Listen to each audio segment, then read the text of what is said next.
Hello! On se retrouve pour la deuxième partie de la vidéo, checklist des choses à réaliser concernant l'arrivée de bébé, mais sur un point de vue organisationnel cette fois-ci. Donc je vous ai fait déjà une première vidéo de la checklist des choses à réaliser d'un point de vue administratif. Je vous invite à également la regarder si c'est quelque chose qui vous intéresse. Et donc là on va parler organisation. Quelles sont les choses à faire pour que l'arrivée de bébé soit la plus sereine possible? Et donc une première question qu'on voit très souvent passer, c'est à partir de quand commencer les préparatifs?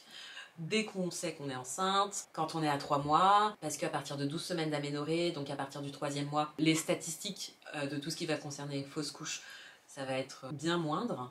Ou est-ce qu'on commence à préparer l'arrivée de bébé plus tard? Voilà, il n'y a pas de bonne ou de mauvaise façon de faire. Moi personnellement, je fais partie de la team des 3 mois parce que je trouve que c'est un bon compromis et parce que je suis une grande impatiente aussi. Une autre façon de faire, c'est de faire un petit peu chaque mois, histoire de lisser la dépense. Voilà, vous faites comme vous le sentez. Et donc, à 3 mois, moi j'avais commencé à m'équiper. J'avais fait différentes vidéos sur la thématique.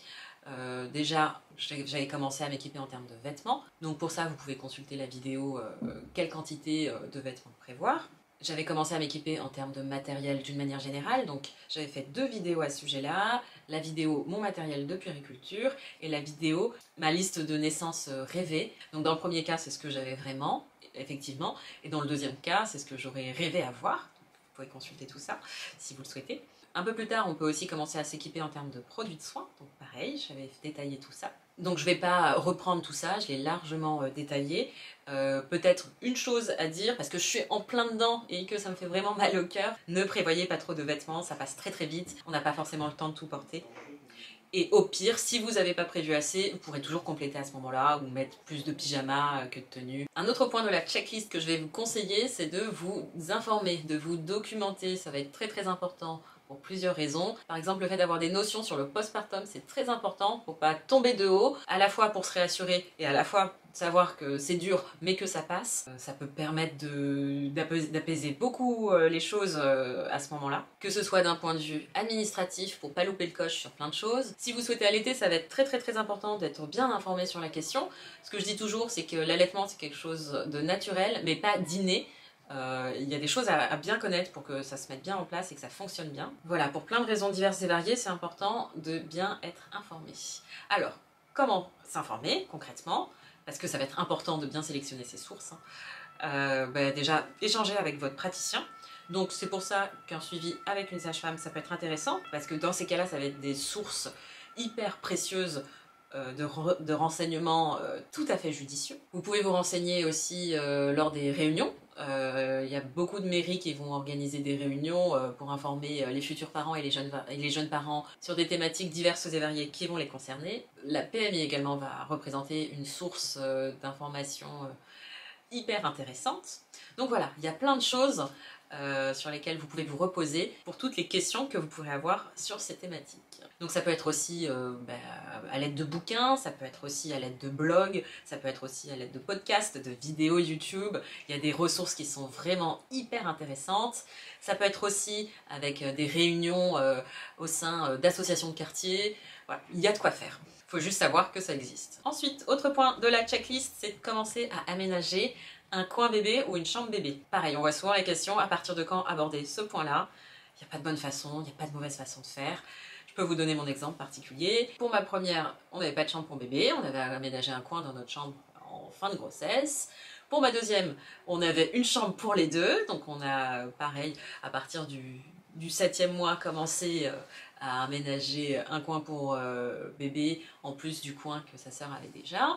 Et pour mon troisième, cette fois-ci, on a une chambre pour bébé. Et voilà, comme j'avais l'habitude, on a commencé à s'en occuper au mois de décembre, donc ça devait être à partir du 7e mois à peu près. Autre point de la checklist, mais qui va être parallèle au précédent, ça va être concernant le reste de l'appart, faire de la place. Vous verrez qu'à l'arrivée de bébé, il y en aura besoin de place. Donc trier, vendre, donner, malheureusement jeter s'il n'y a pas d'autres possibilités, mais il ne faut pas hésiter à se débarrasser de tout un tas de choses dont on n'a plus besoin, c'est primordial, ça va être hyper important aussi, vous serez plus serein d'un point de vue psychologique. Nous on avait des années et des années de documents administratifs divers et variés qu'on gardait, je sais pas pourquoi, et donc du coup on s'en est débarrassé, ça a libéré toute cette commode là, qui avant était dans l'entrée et contenait des tonnes et des tonnes de papier dont on n'avait plus du tout l'utilité, et du coup, ça nous permet de l'utiliser pour bébé. Hello, je me rends compte qu'une des étapes les plus importantes à sauter, je ne sais pas ce qui s'est passé, mais ça va être intéressant de penser à sécuriser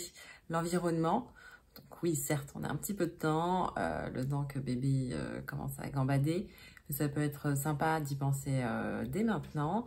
Donc ça va être utiliser des cache-prises, sécuriser les coins des tables, etc., etc. Et puisqu'on parle d'administratif, le point suivant de la checklist, ça va être d'anticiper le plus possible ce que vous pouvez faire en termes de démarche. Payer toutes les factures, faire les inscriptions que vous devez faire, les déclarations que vous devez faire. Une fois bébé arrivé, il va vous prendre beaucoup de temps, beaucoup d'énergie. Donc savoir que ça c'est fait, ça va être hyper apaisant. Ensuite, le point suivant de la checklist, ça va être pour ceux qui sont concernés, qui sont en train de déménager. Et je sais que c'est souvent le cas quand on attend un bébé, c'est de faire le choix du compact. Donc là, si je vous fais un état des lieux de mon salon, il y a le berceau de bébé en journée, le tapis d'éveil de bébé, le transat de bébé, mon tapis de sport, parce que j'essaye de me remettre un petit peu au sport. Il n'y a plus de place, j'ai besoin vraiment d'espace, donc faites le choix du compact. On a un salon qui fait séjour et salle à manger. On a une table à manger qui est bien trop imposante. Donc je pense qu'on va la céder et en prendre une plus petite. Et donc du coup, si vous êtes en train de faire ces choix, ne prenez pas de trop gros meubles. Ça va être hyper apaisant, ça va être hyper intéressant pour vous sentir bien apaisé par la suite, et ça on sait que c'est important. Ensuite, on approche de la fin, vient la question de la valise de maternité. J'ai aussi fait une vidéo sur le sujet. La question classique, c'est à partir de quand commencer à la préparer. Donc si vous êtes en menace d'accouchement prématuré, donc c'est le plus tôt possible, faites-vous aider si possible.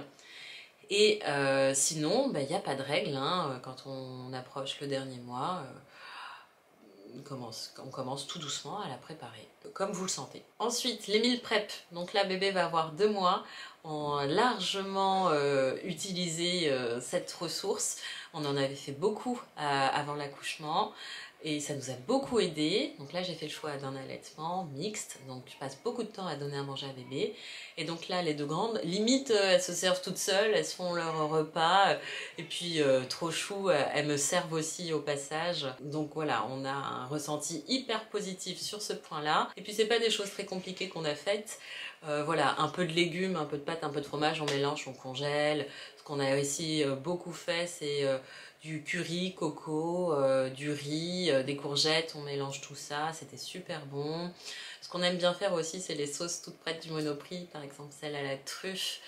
Voilà, on mélange avec des pâtes, un peu de fromage, on peut mettre un peu de... Moi j'aime bien mettre un peu de bressaola avec, voilà, c'est un de mes plats coup de cœur. Et donc le stock pour tout ce qui est produits consommables, entre guillemets, nous on mange toujours la même chose le matin, céréales, lait, biscottes, confiture. Produits de soins qui durent aussi longtemps.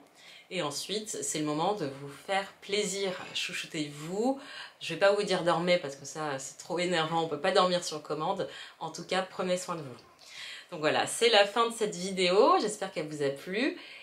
N'hésitez pas à vous abonner si c'est un contenu qui vous plaît. Je vous embrasse. Je vous dis à très bientôt. Bye!